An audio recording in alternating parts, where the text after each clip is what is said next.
Hello friends, welcome back to brain activators. हमारी Gita as it is की series में आपका स्वागत है। तो आज हम जो है अध्याय 2 से कंटिन्यू करेंगे। ये हमारी गीता है, इसका जो है हम सिर्फ वर्ड टू वर्ड ट्रांसलेशन देख रहे हैं। हमने दूसरों का किया हुआ अनुवाद नहीं देखा है। तो अध्याय 1 जो है हमारा कंप्लीट हो गया था और 2 के जो है हमने श्लोक 1 से 15 तक पढ़ लिए थे। जिसने नहीं देखा है वो जाकर देख सकता है, चैनल का लिंक डिस्क्रिप्शन बॉक्स में दिया हुआ है। अध्याय 1 में हमने देखा था कि कौरवों की तरफ से और पांडवों की तरफ से कौन कौन महारथी हैं और अर्जुन जो है वो युद्ध करने से मना कर रहे हैं, श्री कृष्ण से कह रहे हैं कि मैं युद्ध नहीं करना चाहता। तो अध्याय 2 में जो है श्री कृष्ण जो है उनको समझा रहे हैं। तो 1 से 15 तक हमने पढ़ लिया था। आज हम श्लोक 16 से स्टार्ट करेंगे। यहाँ से जो है आत्मा के बारे में श्री कृष्ण अर्जुन को बता रहे हैं कि आत्मा जो है वो स्थायी है, अविनाशी है। तो चलिए शुरू करते हैं। नहीं है असत का चिरस्थायी भाव, कि जो अस्थाई है उसका चिरस्थायी भाव नहीं है, वो हमेशा रहने वाला नहीं है। कभी नहीं परिवर्तनशील गुण है शाश्वत का, और जो शाश्वत है, जो हमेशा रहने वाला है, वो कभी भी परिवर्तनशील नहीं है, वो उसमें कभी भी कोई परिवर्तन नहीं होता, ऐसा उसका गुण है। दोनों का ही देखा गया निष्कर्ष निसंदेह इनका सत्य के दर्शी भी यानी कि जानने वालों द्वारा, कि दोनों का ऐसा स्वरूप जो है देखा गया है, उन्होंने निष्कर्ष निकाला है, जिन्होंने सत्य को जाना है उनको हम तत्वदर्शी भी बोलते हैं। इसका ट्रांसलेशन जो है मैंने गूगल से भी निकाला है, I will share it with you. ये देखिए, मुझे तत्व और दर्शी भी के वर्ड ट्रांसलेशन में जो है डाउट था, तो इसलिए मैंने इसको जो है गूगल से देखा था। तो गूगल में इसका अर्थ दिया हुआ है, सत्य को जान लिया है जिसने, उसको हम तत्वदर्शी कहेंगे। आप चाहें तो आप भी देख सकते हैं, और भी बहुत सारी वेबसाइट्स हैं जहाँ पर इसकी ट्रांसलेशन दी हुई है, या फिर आपकी नॉन में अगर कोई संस्कृत का टीचर है तो आप उनसे भी पूछ सकते हैं। अब ये देखिए 16 श्लोक हमने पढ़ लिया है, अध्याय 2 चल रहा है। अब हम पढ़ेंगे 17 श्लोक। नाश रहित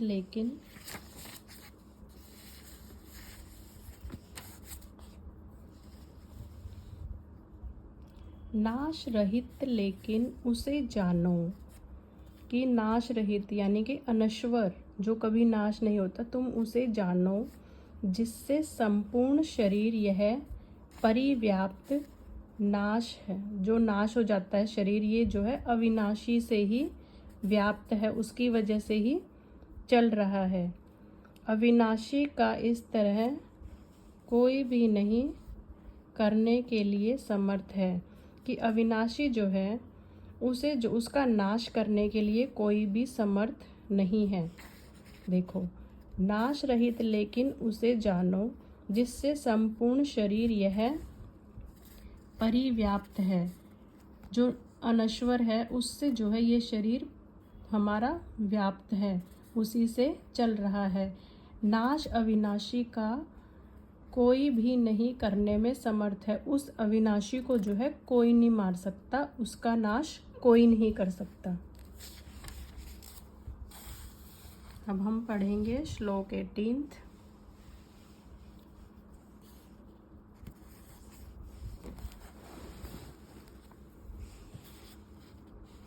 नाशवान ये सब भौतिक शरीर नित्य स्वरूप कहे जाते हैं, कि ये जो हमारा शरीर है ये जो है नाशवान है। देहधारी जीव का कभी नाश न होने वाला, हमारे शरीर में जो नित्य स्वरूप है देहधारी जीव में, वो कभी नाश न होने वाला, वो कभी नाश न होने वाला है। न मापा जा सकने योग्य, अतः युद्ध करो हे भारतवंशी। तो श्री कृष्ण कह रहे हैं कि हमारे नाशवान शरीर में, भौतिक शरीर में जो नित्य स्वरूप है, जो सदा रहने वाला स्वरूप है, अंश है, वो जो है कभी नाश नहीं होने वाला, उसको कोई नाश नहीं कर सकता, न उसे मापा जा सकता है। अतः युद्ध करो हे भरतवंशी, अतः अर्जुन तुम युद्ध करो।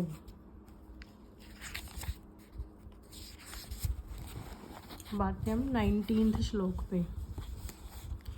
जो इसको जानता है मारने वाला, जो भी इसे मानता है मरा हुआ, दोनों वे कभी नहीं जानते हैं, कभी नहीं यह मारता है, नहीं मारा जाता है। कि जो ये कहते हैं कि ये शरीर जो है मरेगा, इसको मारा जाएगा या ये मर जाएगा, ऐसा जो भी कहता है वो जो है जानता नहीं है। वो नहीं जानता कि यह जो है कभी नहीं मरता है। वो अज्ञानी है, उसको नहीं पता कि हमारी जो आत्मा है, हमारे अंदर जो अनश्वर का अंश है, वो कभी नहीं मारा जाता है। देखिए 20वां श्लोक पढ़ेंगे हम। कभी नहीं जन्मता है मरता है, कि वो कभी जन्म नहीं लेता, ना कभी मरता है, कभी भी भूत पहले, आज या आगे कभी नहीं, ना वो कभी जन्म लेता है ना कभी मरता है। ऐसा वो हमेशा रहता है, पहले भी था, अब भी है और आगे भी रहेगा। यह होकर होने वाला अथवा नहीं, अथवा पुनः होने वाला है। कि यह पहले भी हुआ है, अभी भी है और आगे भी हमेशा रहेगा। यह अजन्मा है, इसका जन्म नहीं होता, यह शाश्वत है। शाश्वत यानी कि हमेशा रहने वाला है, स्थायी है। यह सबसे प्राचीन है, नहीं मारा जाता है, मारा जाकर शरीर में, कि शरीर के मरने से ये नहीं मरता है। यह सबसे प्राचीन है, जब से सृष्टि प्रारंभ हुई है, जब से है ये, और ये अभी भी है और आगे भी हमेशा रहेगा। ये सब श्री कृष्ण जो है आत्मा के बारे में बता रहे हैं, हमारे शरीर में जो आत्मा है उसके बारे में।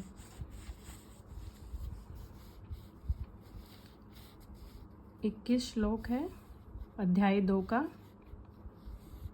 जानता है अविनाशी को शाश्वत जो, कि इस अविनाशी शाश्वत को जो जानता है, जो इस आत्मा को अजन्मा, यह अजन्मा है, यानी कि इसने कभी जन्म नहीं लिया, यह निर्विकार है, इसमें कोई विकार या दोष नहीं है। कैसे वह पुरुष, हे पार्थ, किसको मरवाता है, मारता है किसको।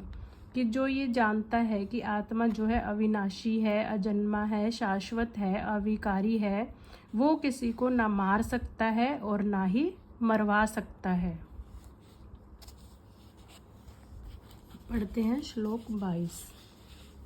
वस्त्रों को पुराने तथा फटे हुए जिस प्रकार त्याग कर नए वस्त्र ग्रहण करता है, कि जैसे हम पुराने फटे हुए कपड़ों को छोड़कर नए कपड़े ग्रहण कर लेते हैं, मनुष्य अन्य उसी प्रकार शरीरों को त्याग कर, कि हमारी जो आत्मा है वो उसी तरह जो है वृद्ध तथा व्यर्थ, जो बूढ़े और व्यर्थ हो चुके हैं शरीर, उनको त्याग कर भिन्न स्वीकार करता है नए देहधारी आत्मा।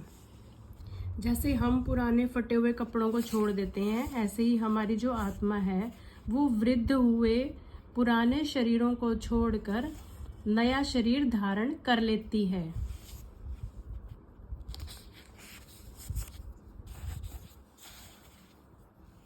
ये देखो, ये श्लोक बहुत ही फेमस श्लोक है। ये बुक्स में भी पढ़ाया जाता था पहले, हिंदी की बुक्स में, संस्कृत में भी, हो सकता है याद होगा आप सबको।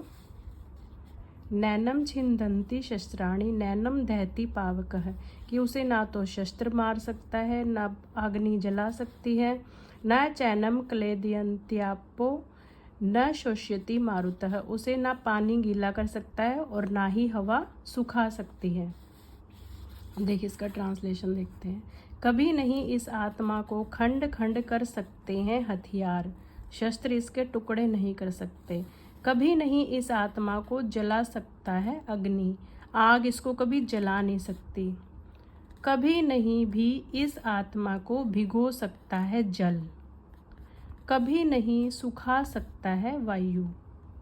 इसे पानी गीला नहीं कर सकता और हवा जो है सुखा नहीं सकती। कहने का भाव ये है कि आत्मा जो है अनश्वर है, किसी भी तरह से उसे हम जो है मार नहीं सकते।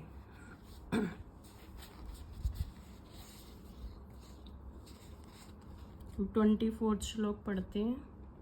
न टूटने वाला यह आत्मा, ये कभी टूटता नहीं है। न जलाया जा सकने वाला यह आत्मा, ना इसको जलाया जा सकता है, ना घोला जा सकता है, ना सुखाया जा सकता है। निश्चय ही तथा शाश्वत, यह शाश्वत है, सर्वव्यापी है, यानी कि सब जगह रहता है, हमेशा रहने वाला है, अपरिवर्तनीय है, इसमें कोई परिवर्तन भी नहीं होता, अविकारी, इसमें कोई विकार या दोष नहीं है। जड़, यह आत्मा सदैव एक सा, कि यह जो आत्मा है यह जड़ का मतलब है कि जिसमें कभी कोई परिवर्तन ना होता हो, यह सदैव एक सा रहता है। देखिए बहुत अच्छी इन्फॉर्मेशन दी हुई है हमारी गीता में, स्पेशली उन लोगों के लिए जो ये कहते हैं कि किसने देखा है, किसको पता है। ये देखिए 25वां श्लोक।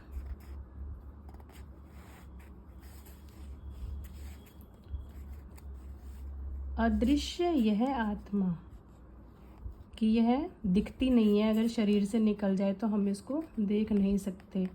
अकल्पनीय यह आत्मा, हम यह कैसी है इसकी तो हम कल्पना भी नहीं कर सकते। अपरिवर्तनीय यह आत्मा, इसमें कोई परिवर्तन नहीं होता, कहलाता है। यह जो आत्मा है इसके ये गुण है जो इसके कहलाए जाते हैं।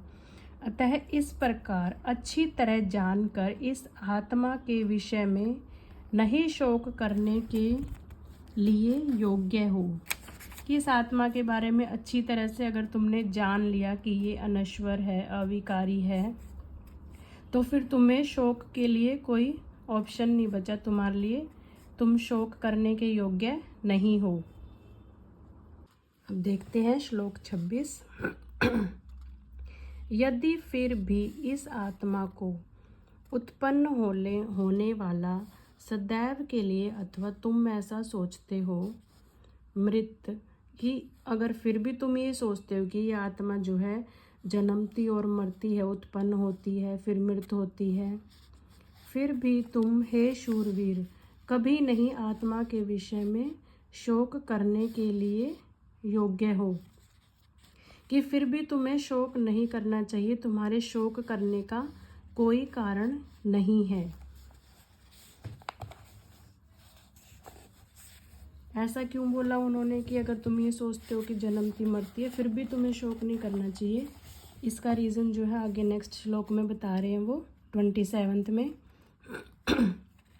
श्री कृष्ण बोल रहे हैं। ये वो कह रहे हैं कि जन्म लेने वाले की निश्चय ही तथ्य मृत्यु, यह निश्चित तथ्य है कि जन्म लेने वाला जो है वो मरेगा ही, यह तथ्य है।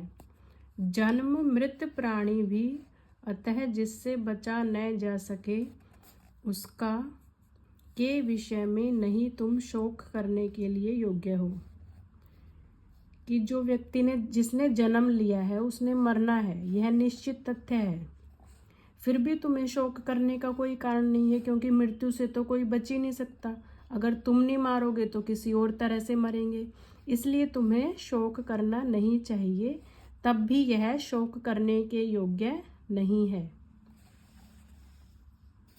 ये 27वां श्लोक था हमारा। 28 जो है नीचे दिया हुआ है, इसका ट्रांसलेशन जो है वो नेक्स्ट पेज पे है। ये देखिए, प्रारंभ में अप्रकट, कि सृष्टि के आदि में जब सृष्टि की शुरुआत नहीं हुई थी, अप्रकट थे सारे प्राणी। प्रकट मध्य में और बीच में जो है वो प्रकट हो गए। हे भरतवंशी, हे अर्जुन, अप्रकट विनाश होने पर, आगे जब महाप्रलय होगी, विनाश होगा, तो ये फिर से अप्रकट हो जाएंगे। इस तरह से अतः क्या शोक, तो इसलिए शोक क्या करना कि सभी ने मरना है, जन्मना है, मरना है, जन्मना है, ये चक्र जो है चलता रहेगा, इसमें शोक करने की कोई बात नहीं है। नेक्स्ट, आश्चर्य की तरह देखता है कोई इस आत्मा को, कि लोग जो है इस आत्मा को आश्चर्य की तरह देखते हैं, कोई आश्चर्य की तरह इसको बताता है, इसके बारे में कहता है। जिस प्रकार निश्चय ही भी दूसरा आश्चर्य से और इस आत्मा को दूसरा सुनता है, कि जैसे एक आश्चर्य से बताता है आत्मा के बारे में, ऐसे ही दूसरा जो है आश्चर्य से सुनता है। सुनकर भी इस आत्मा को जानता है कभी नहीं, तथा निश्चय ही कोई, कि इसको सुनकर भी इसके बारे में कोई नहीं जान पाता है, कोई कुछ नहीं समझ पाता है। इस आत्मा को आश्चर्य से देखते हैं लोग और आश्चर्य की तरह बताते हैं, लेकिन फिर भी जो है सुनने वाला, बोलने वाला इसके विषय में जो है कुछ भी नहीं जान पाते हैं। अब हम देखते हैं 30वां श्लोक, अध्याय 2 चल रहा है। भौतिक शरीर का स्वामी शाश्वत मारा नहीं जा सकता, कि हमारा जो भौतिक शरीर है, मिट्टी का जो शरीर है जो दिख रहा है, इसका स्वामी मतलब कि जो इसको चला रहा है वो शाश्वत है, इसको आत्मा चला रही है और आत्मा जो है वो शाश्वत है। यह आत्मा शरीर में हर एक के, हे भरतवंशी, अतः समस्त जीवों को कभी नहीं तुम शोक करने के लिए योग्य हो, कि यह जो आत्मा है ये सभी के शरीर में है, तो इसलिए तुम्हें किसी भी जीव के लिए शोक करने की आवश्यकता नहीं है, क्योंकि हमारा शरीर मरने से हमारी आत्मा जो है वो नहीं मरेगी। देखते हैं 31वां श्लोक।